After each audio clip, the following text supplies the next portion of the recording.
Hello everyone. आज हम class 7 NCERT geography का पहला चैप्टर कवर करेंगे जो है इन्वायरमेंट। बेसिकली हमारा इन्वायरमेंट होता क्या है ना। इन्वायरमेंट हम किसको कहेंगे?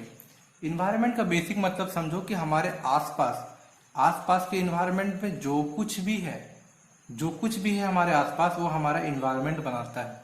फॉर एग्जाम्पल, तुम किसी रूम में बैठे हो एंड देन वहाँ टीवी है, कूलर है, चेयर है, टेबल, व्हाटएवर जो भी है वो तुम्हारा इन्वायरमेंट है। सपोज इन्वायरमेंट, तुम किसी जंगल चले गए, वहाँ पेड़ है, पौधे हैं, झरने हैं, पानी है, वो तुम्हारा अलग इन्वायरमेंट बन गया, है ना। तो इन्वायरमेंट बेसिकली ये होता है कि हमारे आसपास जो थिंग्स है, यानी जो सामान है, जो लोग हैं एंड जहाँ हम हैं, जो प्लेस है हमारा, वो सब कुछ मिला के हमारा इन्वायरमेंट बनता है।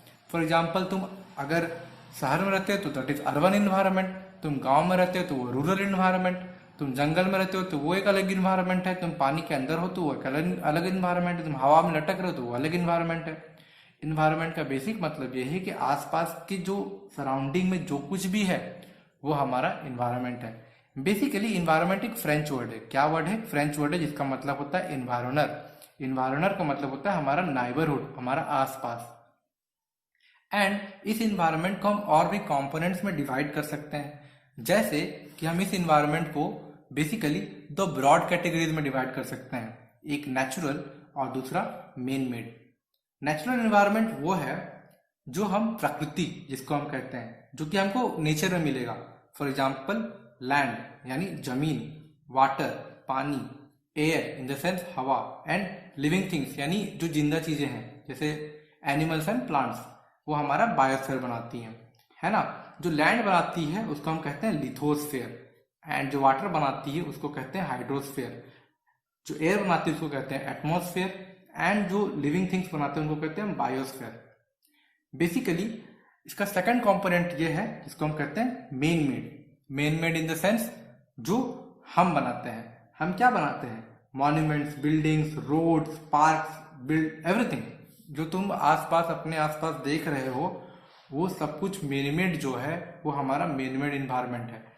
जो नेचुरल चीजें हैं वो तुम्हारा नेचुरल इन्वायरमेंट है। नेचुरल इन्वायरमेंट अगर देखना तो जंगल चले जाओ, वहां तुमको पेड़ पौधे, झरने, पानी, हवा सब कुछ मिल जाएगा। अगर तुमको मेन मेड इन्वायरमेंट देखना है तुम शहर आ जाओ, शहर में तुमको buildings, roads, park, industries, monument सब कुछ मिलेगा। तो बेसिकली हम इन्वायरमेंट को इन दो ब्रॉड कैटेगरीज में डिवाइड कर सकते हैं, बट हम इसको और कैटेगरी में भी डिवाइड कर सकते हैं। जैसे कि इन्वायरमेंट को हम बायोटिक एंड एबायोटिक कंपोनेंट्स में भी डिवाइड कर सकते हैं। बायोटिक कंपोनेंट वो होती है जो लिविंग होती है, जिनका अपना एक लाइफ होता है।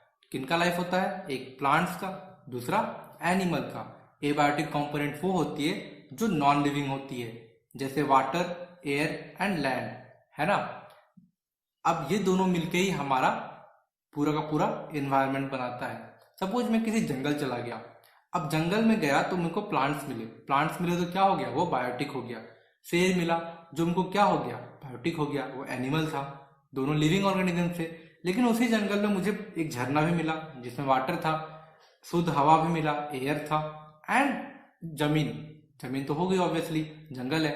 तो ये सारी चीजें हैं जो हैं water, air, land and everything, जिनमें जान नहीं होती, बेसिकली जान नहीं होती, नॉन लिविंग, वो क्या हो गए? एबायोटिक हो गए। तो हमारा जो आसपास का एनवायरनमेंट है वो बायोटिक कंपोनेंट्स और एबायोटिक कंपोनेंट्स को मिलकर बनाता है। इससे पहले हमने पढ़ा था lithosphere, hydrosphere, atmosphere and biosphere के बारे में। इनकी थोड़ी डिटेल स्टडी करना बहुत जरूरी है। जो हमारा लिथोस्फीयर है वो बेसिकली एक सॉलिड क्रस्ट है। हमारा सॉलिड क्रस्ट क्या होता है कि top most layer of the earth को हम क्या बोलते हैं? क्रस्ट बोलते हैं। ये टॉप मोस्ट लेयर क्या है?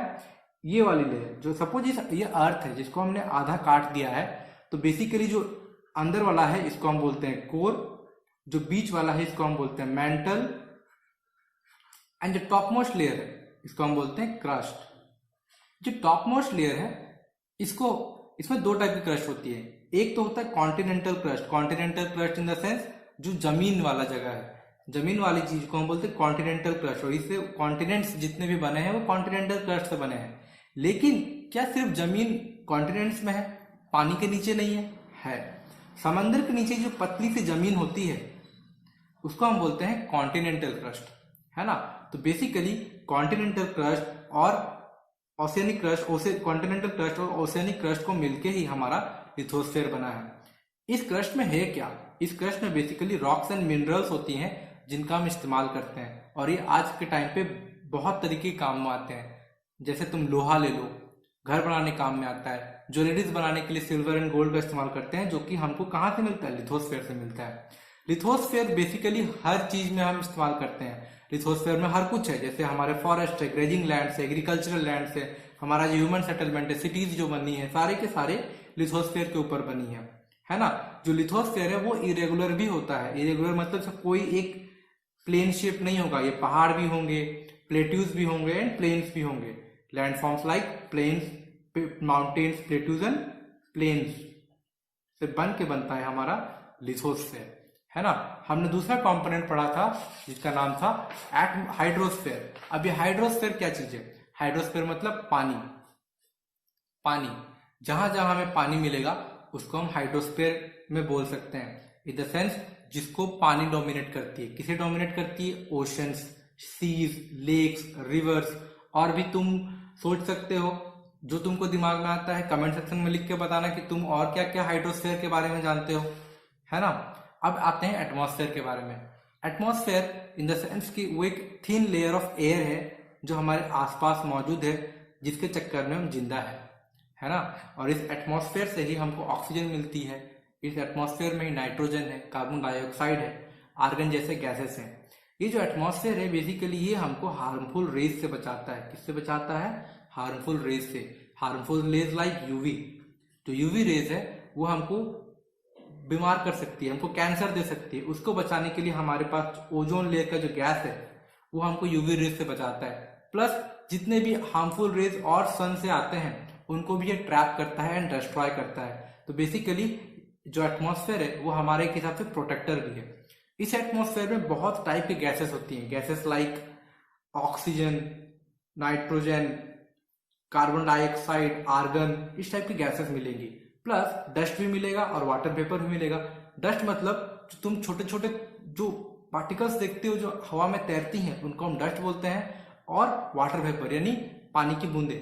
पानी की बूंदे इन द सेंस समझ लो जैसे ओस आता है ना ठंडा का मौसम में, वो वाटर वेपर ही होता है। तो ये एटमॉस्फेयर में मौजूद है कि नहीं है? एटमॉस्फेयर का और एक क्रूशियल कंपोनेंट क्या है कि वो वेदर चेंज करने में हेल्प करता है। इन द सेंस वही वेदर चेंज करता है। जैसे सुना होगा तुमने कि हमारा जो कंट्री है इंडिया है वो मानसून सीजनल कंट्री है। इन द सेंस यहाँ पे साल के 3 महीने 4 महीने लगातार बारिश होती है, उसके बाद बारिश नहीं होती। ये जो सीजनल चेंजेस होता है, समर आना, विंटर आना, मानसून आना, ये कौन कंट्रोल करता है? एटमॉस्फेयर। हम हर साल उड़ीसा में बहुत फेस करते हैं क्या? साइक्लोन फेस करते हैं। अलग अलग जगह पे बहुत बारिश हो जाती है तो वहां पर बाढ़ आ जाता है। तो ये सब कुछ कराने वाला, ये सब कुछ के जिम्मेदार कौन है? एटमॉस्फेयर है ना। एटमॉस्फेयर में कुछ कुछ चीजें होती है, low pressure high pressure create होती है, उसके चक्कर में ये सारा कुछ होता है। And the fourth component is biosphere. Biosphere क्या होता है कि बेसिकली जहां पे जो लिविंग ऑर्गेनिजम्स और नॉन लिविंग ऑर्गेनिज्म का एक्चुअल मिलन होता है। इन द सेंस जहां हम रह सकते हैं, जहां लाइफ सपोर्ट कर सकता है, उस हल्की सी जगह को हम बोलते हैं बायोस्फीयर। बायोस्फीयर हर जगह पॉसिबल नहीं है। समंदर की गहराइयों में लाइफ पॉसिबल नहीं है। कड़कते धूप वाले रेगिस्तान में लाइफ पॉसिबल नहीं है ना। लाइफ वहीं पॉसिबल है जहां लैंड, वाटर, एयर सब मिलके, जब मिलके एक नैरो जोन क्रिएट करते हैं, एक नैरो जोन क्रिएट करते हैं जहां लाइफ पॉसिबल होता है, उसी को हम बोलते हैं बायोस्फीयर, है ना। बायोस्फीयर में क्या होता है? प्लांट्स एंड एनिमल्स हम एक साथ रहते हैं। इसका छोटा सा डायग्राम यहाँ बना हुआ है। जिस एरिया में हम रहते हैं, हम पूरे ठंडे जगह में रह नहीं सकते, बर्फ जगह में जैसे अंटार्कटिका में हम रह नहीं सकते, है ना। पूरे गर्म जगह में जैसे सहारा डेजर्ट में हम रह नहीं सकते, समंदर की गहराइयों में हम रह नहीं सकते, एंड पूरे आसमान के ऊपर हवा में भी हम रह नहीं सकते। तो जो स्मॉल एरिया बनता है जहां हम रह सकते हैं उसको हम क्या बोलते हैं? बायोस्फीयर बोलते हैं। इसका नेक्स्ट वीडियो मैं कल पोस्ट करूंगा। आज के लिए इतना ही। कमेंट करके बताना कि तुमको हाइड्रोस्फीयर के और क्या क्या नेम आते हैं। एंड अगर तुमको ये वीडियो अच्छा लगा तो लाइक करें, शेयर करें और अपने दोस्तों को बोले कि सब्सक्राइब करने के लिए, है ना।